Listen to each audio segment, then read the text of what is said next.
Hello there modelers, and welcome to Tim's Model World. Today we have my first ever review, and it's a great one because yesterday it was my birthday, but before that I took the liberty of going on traintracks.co.uk and ordering myself my first ever Japanese outline N-gauge locomotive. I have never had a Japanese outline locomotive before, but it's something I've thought about for a very long time. Having been to Japan before, and I'm going again in October, so I'm pretty sure I've actually ridden on this particular locomotive before. But the beauty of it was Train Tracks were having a sale, so this 3-car electric multiple unit was only £80. I didn't have to worry about shipping, didn't have to worry about customs taxes, and it arrived within the space of a couple of days. So I'm really excited to get this review underway. So what we have here is the E233 1000 series, and it does say on the top of the box, Keihin Tohoku Line locomotive, and it has a lovely picture there on there. So you can see the locomotive here. It's a 3-car unit. For £80, that is an absolute steal, especially when it comes to multiple units. If you're dealing with the UK, especially, you'll be charged hundreds of pounds for this. It is slightly more expensive than it would be in Japan. I've seen this locomotive on Plaza Japan in particular for just under £70, but as I say, you don't have to worry about shipping or customs or anything like that, so it is absolutely fantastic. So let's have a quick look at the box again. So here at the front, you can see the 3 cars being shown at the front through the window.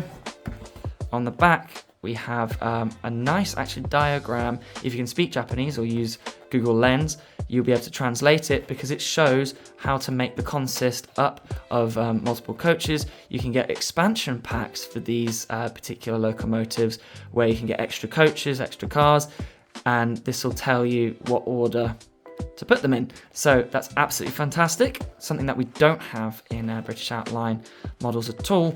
And then down here, you have the Kato E233 advertisement and different sets you can get for that. And then here's a picture of what you can achieve, which is also fantastic. On the side of the box here, we have another picture of the train itself. And then we have some writing here, which unfortunately I cannot read, and I don't have a translate app at the moment handy. And then on the other side, again, very much the same. So, very exciting. So we're going to start by unboxing the locomotive, and I must say I've actually already had the locomotive out the box to have a look at it just to check whether it arrived okay. So we have a lovely foam insert with a plastic slider on it just to keep everything in place. We'll start with the accessories. Now here for the accessories, this is absolutely fantastic. We have additional head codes available and a number of other accessories for the roof of the unit as well, which is also great to be added on, and I have no doubt that I will end up doing this. I'm not sure if I'll change the head codes. It is a bit fiddly to open these up from the videos I've seen, but definitely the roof detail I would like to add in the future, so that's fantastic to have there. Right, so the first carriage or first car is this one. So this is the front car, and it is absolutely stunning. Great detail, great molded detail. I know that in N-gauge it is really difficult to get that sort of defined detail in the molding, but it is fantastic. The front does have lights on it, so we'll be looking at that later. But this is actually an unpowered car. The powered car is in the middle, which will be the next one that we'll be looking at, so I'll pop that to the side. And I'll just use the foam insert to pull this one out. There we go, lovely. So this is the actual powered car here. You can tell in the hands it does weigh a lot more than the other car. And then here we've got a pantograph that's has very nice molding on it. It's just plastic, so I believe Green Max, another Japanese company, does have a metal version that you can replace them with. And again, lovely roof detailing on the fans. There's also great detailing on the sides in the tampo printing. As you can see, it's actually legible to see what that is. And then we've got the bottom of it here where the engine is mounted. We've got some great detail there. So we have corridor connectors as well, and these couplings are so delicate, but when I connected the train up earlier, as you'll see later, they work brilliantly. And for close coupling, it's great as well. So there's no lighting inside the carriages, but you can get a lighting kit for it as well. So that is the middle carriage. Just pop that over there. And then last but not least, again, we'll use this. There we go. Lovely system of getting them out so you don't damage them. There we go. And again, you've got great printing on the sides. And then again at the front, there will be some lighting. Well, I suppose this is the back, depending on which way the train is moving. But great lighting, corridor connector again. And then fantastic detail on that side too. So, with all that being said, let's get it down onto the track and get it moving. So here we are, folks. We have the train down on the tracks. The multiple unit is ready to go. So we have very close coupling, as you can see. In between, there's like almost no gaps between the carriages, which is fantastic. Dealing with big chunky couplings is not something that you want to be doing, and it does it really well. It's just a case of literally just pushing the carriages together and they snap in. And it's actually really easy as well to remove them. I was a little bit worried about it because those couplings are very delicate, but you just pull them apart, they pop apart, no problem, and that's great. So unfortunately, I don't have a layout at the moment. I just have this little test track on the coffee table, but all I want to do is sort of test out the locomotive's performance, especially a slow speed, get realistic speeds from them, and I'll just be doing that by tapping the rails with electrical connections. And spoiler alert, again, I've already tried this out. The slow speed is absolutely fantastic. So I'll try and make sure that you guys can see the locomotive moving, because at one point I was staring at it and I couldn't even tell if it was moving, but lo and behold, it was. So let's do that now. So here I have the controller turned up just past 10 on the Gauge Master Combi, and I'm going to tap the electric connection on the rails, and you'll see how slowly this moves even with a bodged setup. So here we go.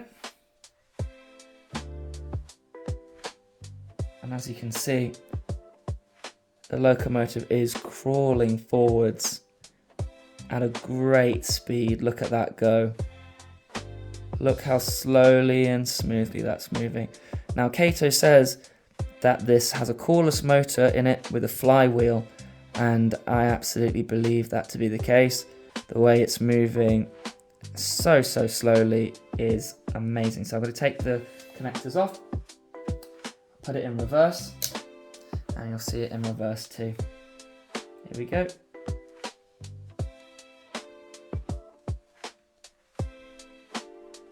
A little bit more jerky in this direction.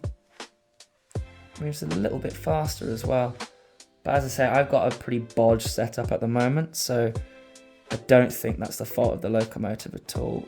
But as you can see, it is moving very well. Just taking the connectors off there. And again, we'll just push it forward a little bit. Yeah, look at that slow speed. Just tremendous. So, let's turn it up a little bit. Obviously, I don't want it to fly off the edge of the table, but I do want to see how smooth it is at a slightly higher speed. There we go, just a slightly faster speed there. And it moves at a really lovely pace. And this is about just over 20 on the controller. So I'll move it up to 30 in reverse. And we'll...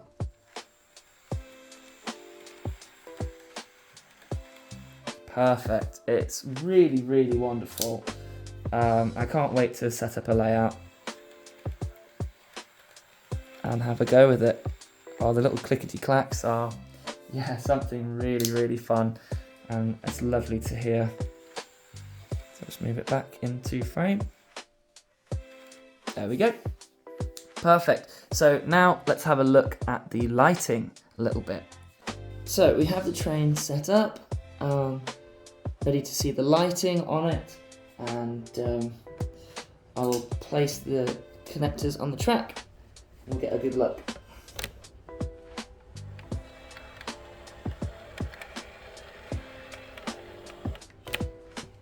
And then we'll do the same again in reverse to get the reverse lighting.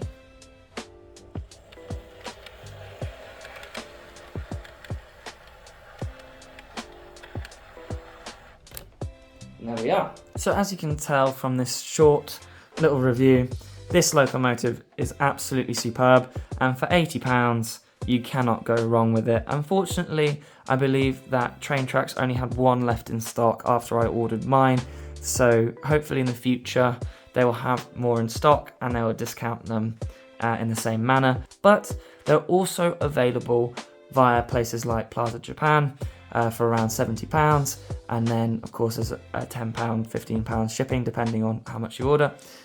And hopefully the custom enforcement agents don't catch you, but that's always a risk that you have to run when you order from Japan. However, you know, for £80, 3-car unit with a cordless motor with flywheel and directional lighting, it's unbelievable. You'd never see that in British Outline, let alone in N-Gauge. So I'm incredibly pleased, and I can't wait to build a layout so that I can run this consistently as well. Bear in mind as well, this review has been done without running the loco in, so it runs this smoothly without being run in, with a Bosch setup, with the, you know, just tapping the electric contacts onto the tracks. So if it runs this smoothly just with that, then it will run even better with a proper layout, proper setup. So I'm incredibly excited for that. So I hope you all enjoyed this review. I hope you subscribe to Tim's Model World. I hope to bring you more loco reviews and layout building updates as I get underway with that project as well. So like and subscribe, and thank you very much for watching.